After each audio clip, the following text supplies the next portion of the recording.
What a job! Being the head professional at Samola Golf and Country Estate, the striking venue for this year's World Corporate Golf Challenge. It really puts Knysna and Samola on the map. It's a great tourist destination.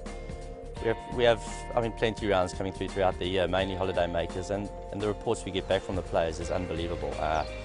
Just a beautiful part of the world. You just feel like you're away from everything else, the hustle and bustle of city life. As you can see with the backdrop here, it's just a stunning golf course, stunning scenes. We've got the perfect piece of land for a golf course, and I think that pretty much makes us unique. I think it's definitely one of the best locations in the world. And in the late 1960s and early 70s, Tony Jacklin, who ran a clinic for local youngsters, was one of the best players in the world. The former Open and US Open champion relishes imparting his vast experience. 25 of the local kids came down, and some of them, well, most of them had never played golf before, so I did a little clinic and sort of explained what we're supposed to be trying to do and the importance of fundamentals in golf.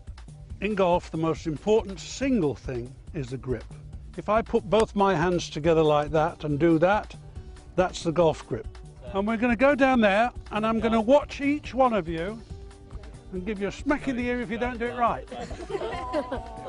And then I let them all have a go themselves. As I say, some of them never had a club in their hands before. And they were unbelievable. That's unbelievable, isn't it? Many were naturals, all thoroughly enjoyed themselves. Terrific! That was great. That was great. But that was fun, meeting them, a couple of girls in there as well, having a go. It was a nice experience. From the World Corporate Golf Challenge Global Ambassador to the tournament itself, where going into the second and closing round, Northern Ireland held a slender lead.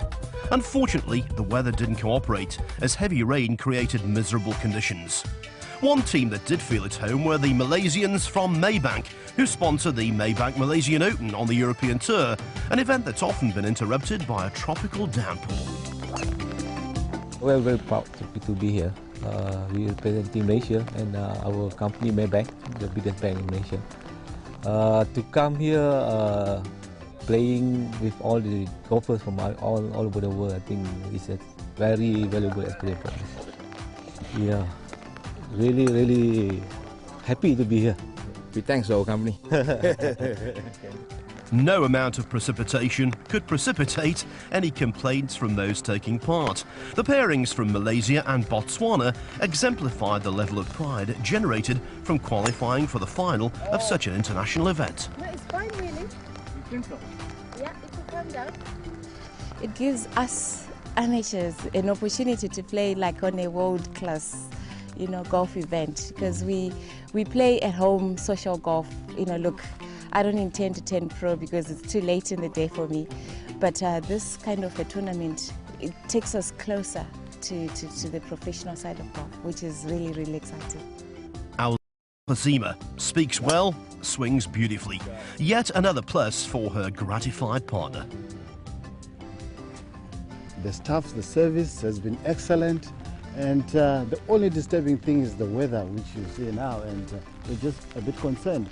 But other than that, it's been excellent, extremely well. The rain was bucketing down, and it was on the chilly side, certainly for Team India. I think we're playing against Ireland, which for them it should be like playing off their backyard. Yeah, so they're probably starting off with a 10-stroke lead without even teeing off. Yeah?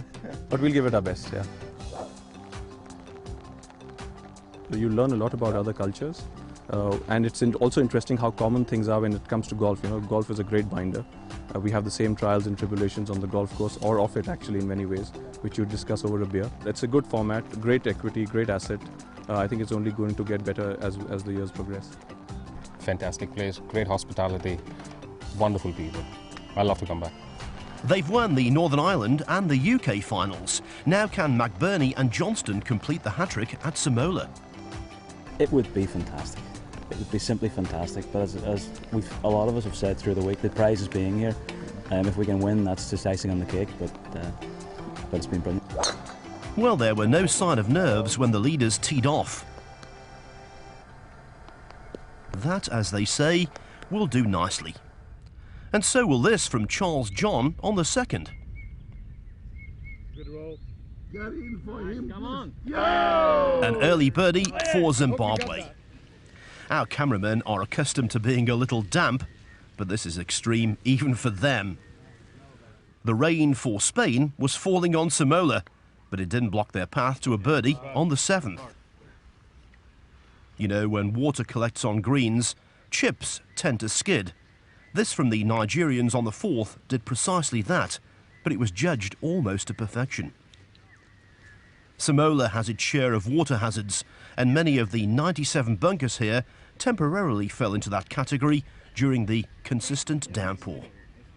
Just look at this. But that wasn't a concern for India's Subhash Naidu on the 4th. Here, a quality shot from the 8 handicapper representing close-up Unilever. You have to say, though, that conditions are fast approaching unplayable. Looking on the bright side, this is a wonderful day for the duck fraternity. You guys having fun? Of course.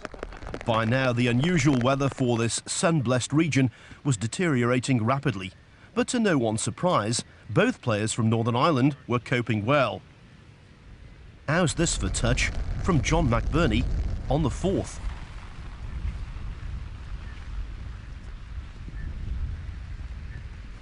Oh, that's a lovely shot. The attitude for him, this is nothing more than liquid sunshine. But that liquid is drenching the course and coming close to rendering the greens impossible to put on. Aulia from Botswana is doing okay though, and you won't see the Malaysians quitting anytime soon, even if their waterproofs do seem a little inadequate.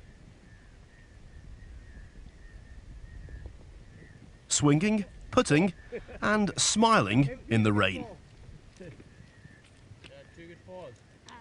Now, somewhere in the gathering gloom up there on the 6th tee, John McBurney strikes a tremendous shot into the heart of a green that's quickly beginning to resemble a swimming pool. Oh my word. Thank heaven for the relative shelter of golf carts on a day when the elements aren't in the mood to be defeated. Need an example of how impossible it's become? Tim Johnston's chip, as it turned out the last shot of the tournament, supplies one. After that, the organisers made the very sensible decision to suspend play. They hoped to resume when the tempest abated, but it was unrelenting, and in the end, all of the players returned to the sanctuary and dryness of the clubhouse, not to venture out again. What a shame. Although not for McBurney and Johnston, as Northern Ireland became the first champions from the UK since England triumphed at La Manga in Spain in 2005. With the number of competitors that have entered throughout the world, we're talking 10,000 perhaps. It's been, I mean, it's to come to Samola and be the best in the world. It's fantastic. With the exception of the final day weather, the World Corporate Golf Challenge Grand Final was a roaring success, with the food and the entertainment at the gala dinner matching the undisputed star of the show, Samola Golf and Country Estate, a venue the players will never forget. The scenery is spectacular, the people are wonderful, and I would thoroughly recommend coming to the Eden District to play golf and have a family holiday, and I possibly hope to do so in the very near future. Absolutely. A sentiment echoed by many. It was a major week for two men who shook hands with a major champion and who were crowned World Corporate Golf Challenge champions.